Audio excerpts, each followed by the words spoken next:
Hello students, welcome back to the English literature class. Children, let us go through the remaining part of the lesson. I'm not in the least hungry, my guest sighed, but if you insist, I don't mind having some asparagus. I ordered them. Aren't you going to have any? No, I never eat asparagus. I know there are people who don't like them. The fact is, you ruin your palate by all the meat you eat. We waited for the asparagus to be cooked. I'm not in the least hungry, my guest sighed. But if you insist, I don't mind having some asparagus. Now, the lady told the narrator that she was not at all hungry, but if he insisted or forced her, then she would definitely not mind having some asparagus. I ordered them. Aren't you going to have any? No, I never eat asparagus. I know there are people who don't like them. The fact is, you ruin your palate by all the meat you eat. Even though the narrator was running short of money, he ordered some asparagus for his lady friend. When the lady asked the narrator if he was not going to have asparagus, he said he did not like it and he never wanted to eat it. The narrator did not have enough money and so he made an excuse telling that he just had mutton chops and after having mutton chops, it was not good to have asparagus as that would ruin his palate. We waited for the asparagus to be cooked. In the meantime, they waited for the asparagus to be cooked. Panic seized me. It was not a question of how much money I should have left over for the rest of the month, but whether I had enough to pay the bill. You see, children, the narrator was really frightened. Now, he was not bothered about the money left with him to lead his life for the rest of the month. Right at that point of time, he had only one thing in his mind, that is, if he had enough money to pay the bill. If not, then what would be his condition? It would be mortifying to find myself 10 francs short and be obliged to borrow from my guest. Now, the narrator thought if he did not have enough money to pay the bill, that is, if he had a shortage of 10 francs, then it would really be embarrassing to borrow money from his friend. How could he ever do that? It was a matter of prestige. I could not bring myself to do that. Borrowing the money from his friend? The narrator could not even imagine that because it was he who had brought his friend to the Foyots. I knew exactly how much I had and if the bill came to more, I made a decision that I would put my hand in my pocket and with a dramatic cry start up and say it had been stolen. Now, the narrator knew exactly how much money he had with him. He thought if the bill was more than what he had expected, that is, if it was more than 80 francs, then he would simply put his hand in his pocket and would give out a sudden cry telling that his money had been stolen or he had lost his wallet. By doing so, he thought he would save himself from embarrassment. Of course, it would be unfortunate if she had not money enough either to pay the bill. Then the narrator thought, okay, after acting in front of the lady that his wallet had been stolen, what if the lady also did not have money with her to pay the bill? Then the only thing would be to leave my watch and say I would come back and pay later. See, children, the narrator thought if the lady also did not have money with her to pay the bill, then what could be done? It would be unfortunate or unlucky for both of them. In that case, the narrator had another plan in his mind.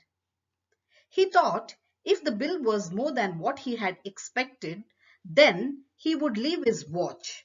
Later, he would come back, pay the bill, and then collect his watch from the restaurant. The asparagus appeared. They were big, delicious, and appetizing. I watched the shameless woman thrust asparagus down her throat, and the smell of the melted butter hit my nose. The waiter brought the asparagus. They were big and delicious or tasty. As soon as the lady saw the asparagus, she started eating it. The smell of the asparagus was so great that it increased the appetite of the narrator because there was butter on it and it was melted. So it hit the narrator's nose. It means the smell reached him and the narrator also wanted to eat those asparagus, but he could not because he did not have enough money to have it. At last she finished. Now the lady finished eating asparagus. Coffee? I said. Yes, just an ice cream and coffee, she answered. Then the narrator asked the lady if she would like to have coffee. To this, the lady replied that she would like to have an ice cream and coffee. I was past caring now, so I ordered coffee for myself and an ice cream and coffee for her. The narrator was fed up with her demands. She ordered one thing after the other. He did not care for anything. He was least bothered about the bill now. So he ordered a coffee for himself and an ice cream and coffee for his friend. You know, there's one thing I thoroughly believe in, she said, as she ate the ice cream. One should always get up from a meal feeling one could eat a little more. Now, when the lady was having her ice cream, she told the narrator that she greatly believed in one thing. That is, when a person gets up from a meal, that person should always have a feeling that he or she could eat a little more. Are you still hungry? I asked weakly. Oh no, I'm not hungry, you see. I don't eat luncheon. I have a cup of coffee in the morning and then dinner, but I never eat more than one thing for luncheon. I was speaking for you. Are you still hungry? I asked weakly. When the lady told the narrator that a person should have a feeling that he or she could eat a little more when he got up from the table, the narrator got really tensed and he asked the lady in a lower voice if she was still hungry. Oh no, I'm not hungry, you see. I don't eat luncheon. I have a cup of coffee in the morning and then dinner, but I never eat more than one thing for luncheon. I was speaking for you. To this, the lady told the narrator that she was not hungry. The lady said she usually had only a cup of coffee in the morning and then dinner, and she would not eat more than one thing for luncheon. The lady told that she was speaking for him. Oh, I see. Then a terrible thing happened. Now, an unpleasant thing occurred there. While we were waiting for the coffee, the head waiter with a pleasant smile on his false face came up to us bearing a large basket full of big peaches. When they were waiting for the coffee, the head waiter with a broad smile on his face came towards them with a large basket full of big peaches. They were beautiful. They had the rich tone of Italian country. But surely peaches were not in season then. God knew what they cost. The peaches looked indeed beautiful. The narrator thought that it was not the season of peaches, and now he came to a conclusion that those peaches would be definitely expensive. You see, you have filled your stomach with a lot of meat, my one miserable little chop, and you can't eat any more. Now, when the lady saw those peaches, She turned towards the narrator and told that he had filled his stomach with chops and so he could not eat anything more. But I have just had a snack and I shall enjoy a peach. The lady told the narrator that she wanted to have the peaches because she had just had a snack. The bill came, and when I paid it, I found that I had only enough for a quite inadequate tip.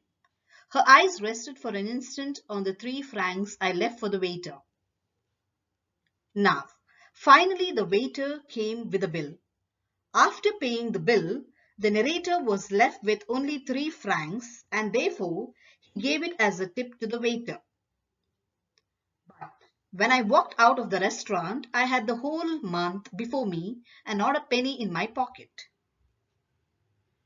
When the narrator walked out of the restaurant, he realized that he did not have any money left in his pocket.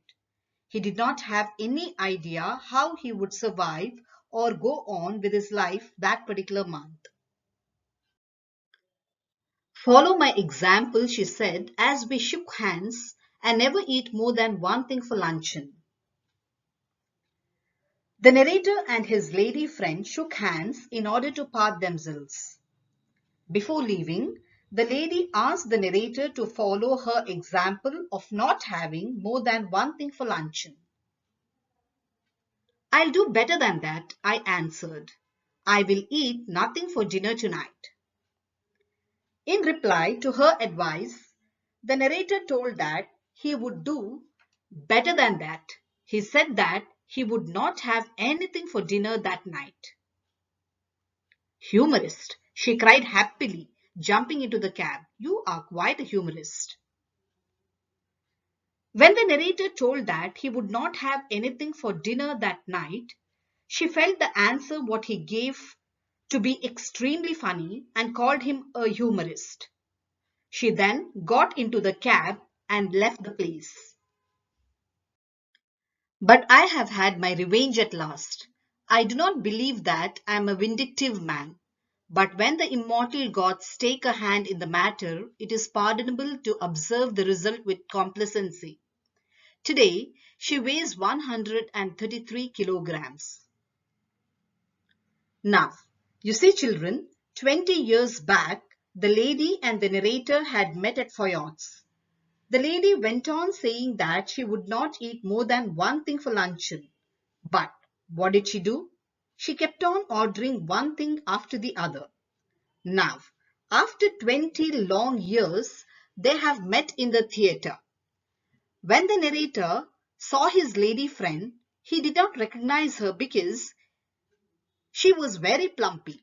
She had grown fat because of overeating. She was now 133 kilograms.